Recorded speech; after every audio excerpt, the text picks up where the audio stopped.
The biggest thing you're neglecting if you want that Superman physique, that Toji physique, that Goku physique, is the rear delt. Now hear me out, hear me out, hear me out. Obviously, to get those massive shoulders, that massive Dorito V shape, you know, you're going to need your lats, you're going to need some side delt pretty heavily, right? But if you're focusing massively on bringing those up, and if you're a gym bro, you're probably definitely doing those pressing movements to get up that chest, working that front delt as well. I do not feel like you can just say, well, my rear delts have great leverage in your upper back row and call it a day. Like specifically, if you like massive shoulders are like a big deal to you, you gotta like throw in that rear delt isolation. And I feel like it used to be a thing where like science-based YouTubers back in the day would always say, oh, you need to train your rear delt. A lot of bodybuilders don't have that big rear delts compared to regular because they don't specifically focus on it.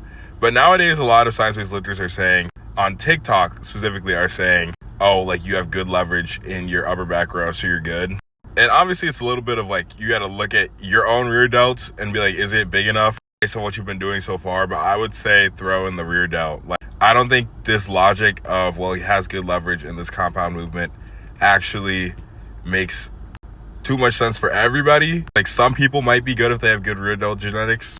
But at the end of the day, like, if you want it bigger, like, throw in an isolation for it.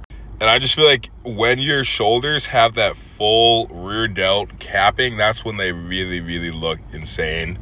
And you actually just look like a complete unit from the side. Like, the gap between when they have the rear delt capped jutting out, which like part of it is also the pose you have with your arm when you take the photo, but still, when they actually have a rear delt and the shoulder has a complete, holy, just massive potato ass look, that's peak. That's Superman right there. Not to overglaze this guy, but even look at Jeff in this photo at the bottom, bro. See how like the rear delt just adds that extra sauce that really completes the arm.